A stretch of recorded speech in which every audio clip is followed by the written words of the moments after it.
The quantum breach. Admiral Thea Harrison stood before the holographic display, watching as reality itself tore apart above New Singapore. The quantum breach pulsed with impossible colors, its edges crackling with energy that shouldn't exist in our universe. Behind her, the assembled leaders of the Global Defense Council shifted uncomfortably in their seats. Conventional physics can't explain this, Professor James Blackwood announced, his weathered face illuminated by the breach's otherworldly glow. We're dealing with something that fundamentally shouldn't exist. Shouldn't exist. Thea's voice carried a hint of amusement. Professor, I found that shouldn't is humanity's favorite challenge. The quantum breach had appeared 3 weeks ago, defying every known law of physics. It started small, barely noticeable, just a slight shimmer in the air above the city. Within days, it had grown to encompass several city blocks, and the readings from their instruments had sent the scientific community into chaos. The entities are coming through more frequently now, Director Raj Patel reported, bringing up another hologram showing the strange geometric shapes that emerged from the breach. They moved with an alien intelligence, their very presence causing localized breakdowns in physical laws.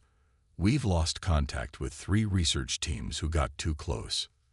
Thea turned to face the council. Then we stopped playing defense. We need Project Paradigm. The room erupted in protests. Project Paradigm was considered too dangerous, too radical, a program that recruited scientists and engineers who specialized in pushing beyond the boundaries of what science deemed possible. You can't be serious. Chinese Representative Li protested. Those people are dangerous. Half of them have been banned from conventional research facilities. Exactly, Thea smiled. We need people who see impossible as a starting point, not an ending. Within hours, the call went out. Dr. Isabella Reyes, whose quantum computing experiments had accidentally created a temporary time loop in her laboratory. Dr. Marcus Wong, whose work on dimensional physics had been declared too revolutionary by mainstream academia. Lieutenant Zora Knight, whose combat innovations had earned her the nickname Reality's Rogue. They gathered in the newly established Paradigm Base, a facility built into the side of Mount Fuji. The room buzzed with the energy of brilliant minds who had spent their careers being told what they couldn't do. Ladies and gentlemen, Thea addressed the assembled team. Conventional wisdom says we can't solve this crisis. The laws of physics say what we're seeing is impossible. Reality itself seems to be breaking down. She paused, noting the excited gleam in their eyes. So I'm asking you to do what humanity does best. Prove everyone wrong. Dr. Rice was already scribbling equations that crossed multiple dimensions. Lieutenant Knight was examining the breach footage with a predatory grin. Dr. Wong had begun muttering about quantum tunneling on a macro scale. The entities are learning. Thea continued. Each incursion shows more intelligence, more purpose. They're not just passing through the breach. They're studying us, testing our defenses, and they're finding us wanting. Good, Lieutenant Knight said, cracking her knuckles. Let them underestimate us. Humanity's greatest breakthroughs have always come when someone told us something was impossible. Dr. Wong looked up from his calculations. The breach operates outside normal physical laws. That's not our weakness. It's our opportunity. If reality is breaking down, we can rewrite the rules. The team began their work, setting up laboratories that looked more like works of modern art than scientific facilities. They'd brought in equipment that had been banned in conventional research centers, theories that had been laughed out of academic journals, and ideas that defied every established principle of physics. As Thea watched them work, she was reminded of humanity's greatest strength, our ability to face the impossible and see not a wall, but a door waiting to be opened. The quantum breach pulsed ominously above the city, but for the first time since its appearance, she felt hope. Because when humanity encounters the impossible, we don't back down. We don't accept limitations. We see it as an invitation to succeed where others claim we can't. And now, with the fate of our reality hanging in the balance, that determination might be exactly what we need to save our world. The impossible entities would learn what countless others had discovered throughout human history. Telling us something can't be done is the surest way to ensure we'll find a way to do it. Project Paradigm was about to show the universe why humanity had survived every catastrophe, overcome every obstacle, and continued to push the boundaries of what was possible. Because to us, impossible has always been just another word for hasn't been done yet. Breaking physics. The first breakthrough came 3 days into Project Paradigm, when Dr. Rice accidentally discovered that the quantum breach responded to human consciousness.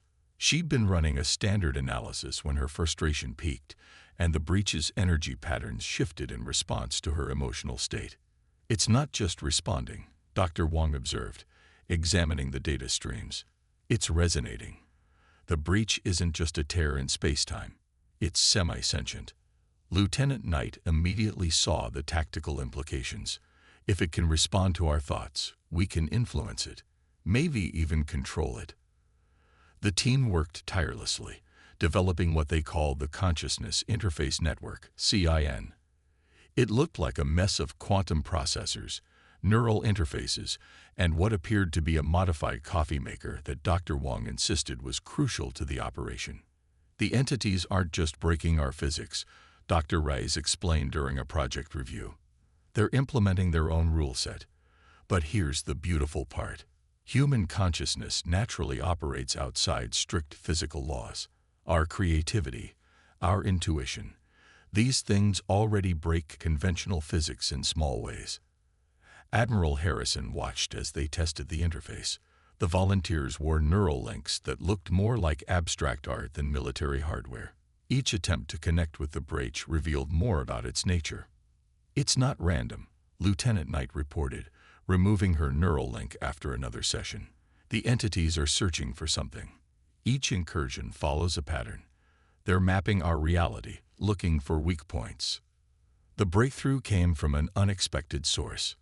Dr. Wong had been experimenting with quantum entanglement when he noticed something extraordinary. The entities aren't just coming through the breach, he announced, bursting into the main lab. They're trying to merge their physics with ours. It's not an invasion. It's an integration attempt. This revelation changed everything. The team shifted their focus from trying to close the breach to attempting to communicate with it.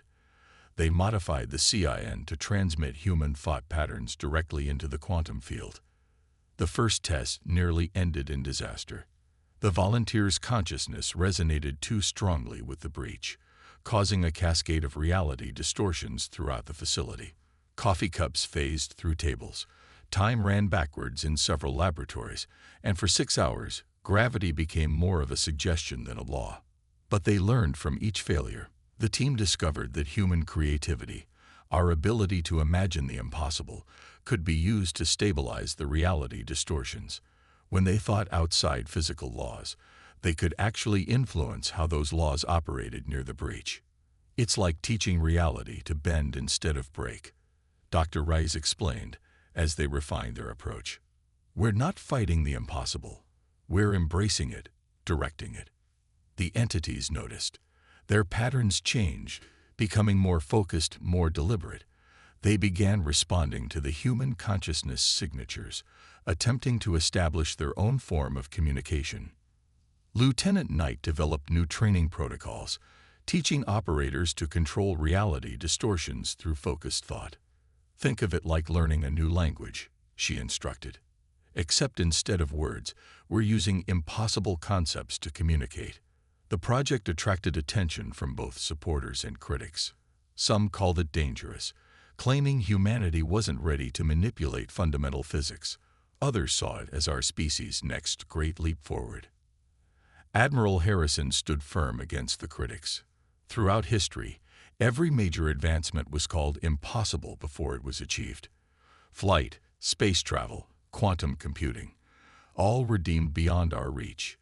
This is no different. As the team pushed forward, they began to understand the true scope of what they faced. The breach wasn't just a tear in reality. It was a gateway to a different way of existing, where the impossible was merely a starting point. Dr. Wong spent countless hours mapping the quantum signatures of both realities, looking for ways to stabilize their interaction. "We're not just dealing with different physics," he explained. "We're dealing with different ways of thinking about existence itself."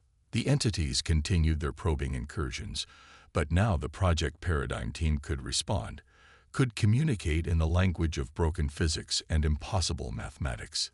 Each interaction brought new understanding, new possibilities. And through it all, humanity's greatest strength shone through. Our ability to face the impossible and see it not as a barrier, but as an invitation to grow, to learn, to evolve. The team worked tirelessly, pushing the boundaries of what was possible, rewriting the rules of reality itself. Because that's what humans do best. We take the impossible and make it possible, one breakthrough at a time. The impossible solution. The discovery came during hour 36 of a marathon research session. Dr. Rice had been monitoring the quantum signatures when she noticed something extraordinary. The entities weren't trying to destroy our reality. They were trying to save theirs. "Their universe is dying," she announced to the assembled team. "The physics in their reality is breaking down completely. They're not invaders, they're refugees." The data was undeniable. The quantum breach wasn't an attack. It was a desperate attempt to find a stable reality. Each incursion was an attempt to understand if our universe could sustain their form of existence. Lieutenant Knight's training sessions with the CIN had revealed another crucial detail. "They're scared," she reported. "When we connect through the interface, I can feel their desperation. They're running out of time." Dr. Wong proposed what seemed like madness, creating a hybrid space where both forms of physics could coexist. "We don't need to fight them or stop them. We need to help them adapt their reality to ours." The team worked frantically to develop what they called the Reality Integration Framework. It would create a controlled space where physical laws could be gradually merged, allowing the entities to adapt to our universe's constraints without causing catastrophic breakdown. "Think of it like an airlock," Dr. Wong explained to Admiral Harrison. "A space between spaces where we can control the transition between different types of physics." The construction of the framework pushed human innovation to its limits. They built quantum processors that could think in impossible mathematics, developed containment fields that could hold contradictory physical laws, and created interfaces that could translate between incompatible forms of existence. The entities seemed to understand what they were attempting. Their interactions became more focused, more cooperative. Through the CIN, they began sharing their own knowledge, concepts that redefined humanity's understanding of reality itself. "They've been through this before," Dr. Rice realized. "Their universe isn't the first to face collapse. They've been searching across realities, looking for a way to survive." The test of the framework nearly ended in disaster. The first attempt to create a stable transition space caused reality distortions that reached halfway across the planet. For 6 minutes, the laws of physics went haywire globally. Birds flew backwards, time moved sideways, and in one memorable incident, a cat in Moscow briefly existed in all possible states simultaneously. But they learned. They adapted. They pushed forward. "That's what they noticed about us," Lieutenant Knight said during a debriefing. "Through all our interactions, what fascinated them most was our ability to fail and keep trying. In their reality, failure meant extinction. They couldn't comprehend our capacity to learn from disasters." The second test was more controlled. They managed to create a stable transition space for 3 minutes. The third test lasted 15 minutes. Each attempt brought new understanding, new improvements. Admiral Harrison watched as humanity's greatest strength played out before her, our relentless determination to solve the impossible. Where others saw insurmountable obstacles, her team saw challenges to overcome. The entities began sharing more of their knowledge through the CIN.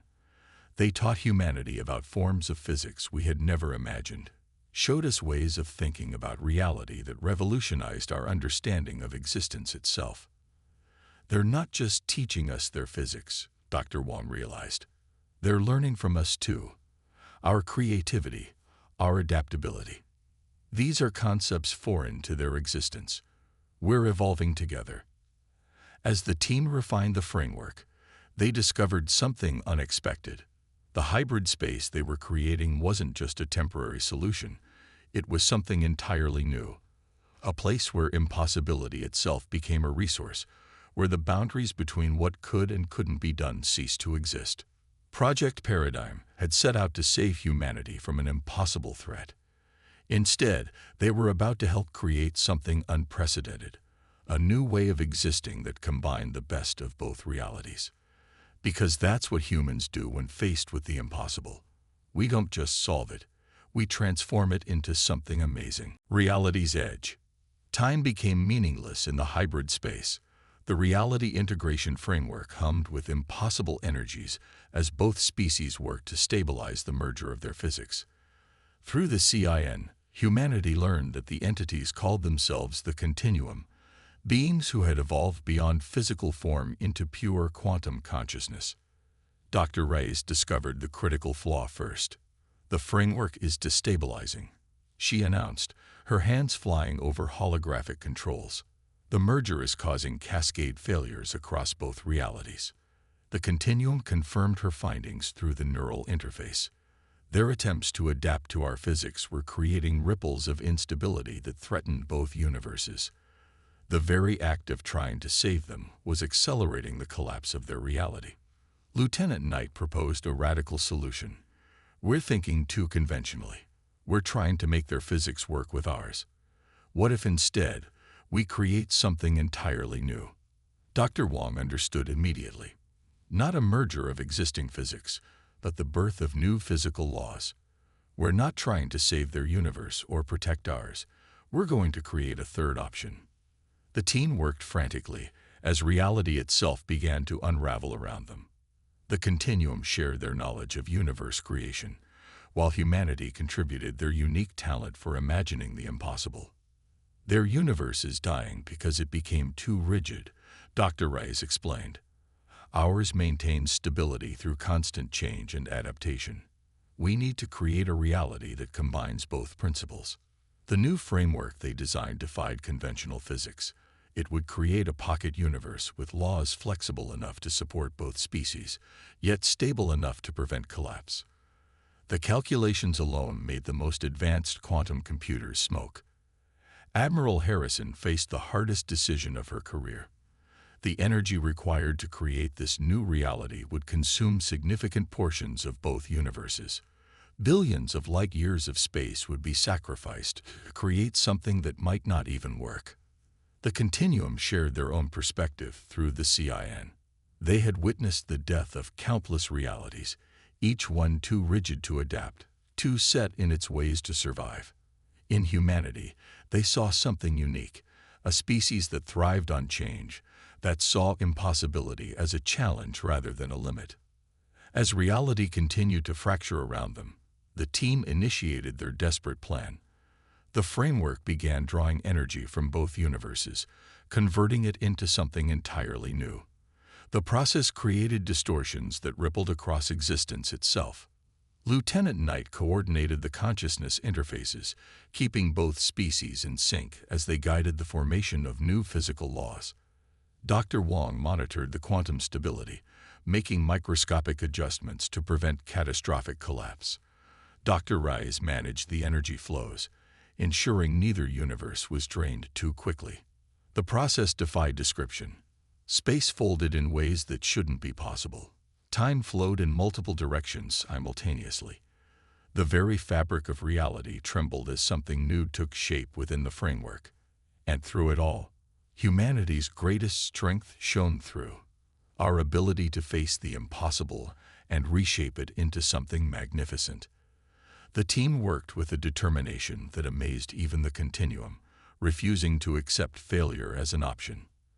As the new reality took shape, both species witnessed something unprecedented, the birth of a universe that could adapt and grow, that combined the stability of fixed laws with the flexibility of constant evolution. A reality where impossible was just another word for not yet imagined. Beyond boundaries. The new universe stabilized, defying every prediction and probability. Within the reality integration framework, a space now existed where both humanity and the continuum could thrive together. It became known as the convergence, a reality where physics was both law and art.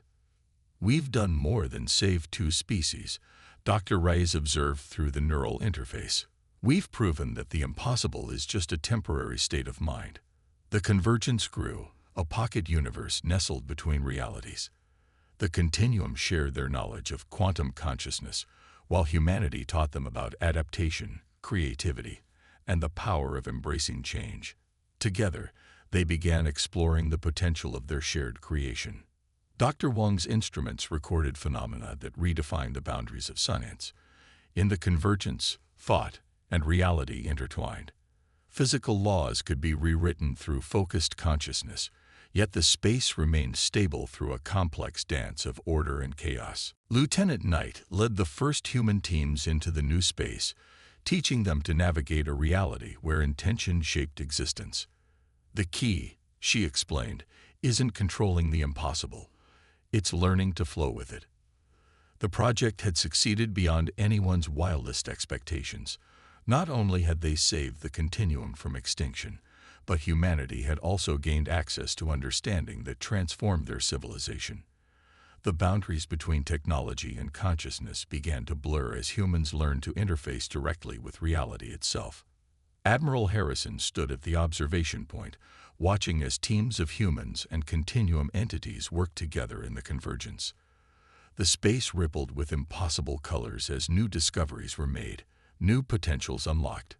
"We didn't just solve an impossible problem," she reflected. "We turned impossibility itself into a resource." The continuum shared their perspective. In all their existence, traveling across countless realities, they had never encountered a species quite like humanity. Where others saw limits, humans saw opportunities. Where others retreated from the impossible, humans embraced it. As the convergence flourished, it became a testament to humanity's greatest strength, our ability to face the impossible and transform it into something extraordinary. The barrier between possible and impossible had been forever changed, not through force or physics, but through humanity's relentless determination to succeed where others claimed they couldn't.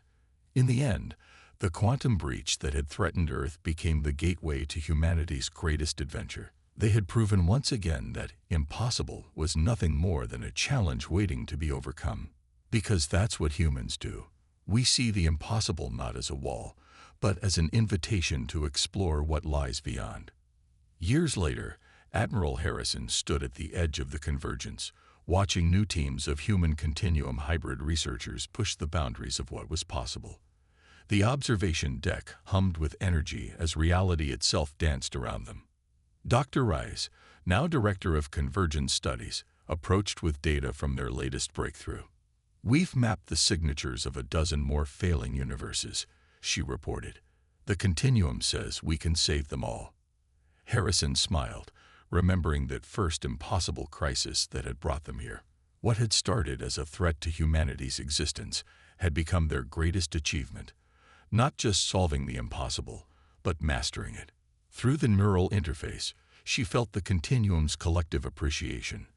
They had learned from humanity's relentless spirit, while humans had grown beyond their physical limitations. Together, they had become something greater than either species could have imagined. As she watched a new quantum breach form, this time controlled, intentional, a gateway to help other realities, Harrison reflected on humanity's true legacy. It wasn't just that they could solve impossible problems. It was that they refused to accept that anything was truly impossible at all. In the end, that was humanity's gift to the universe. The understanding that impossible was just the beginning of a new adventure. And somewhere, in the space between realities, the next impossible challenge waited to be transformed into another triumph of human determination. The end.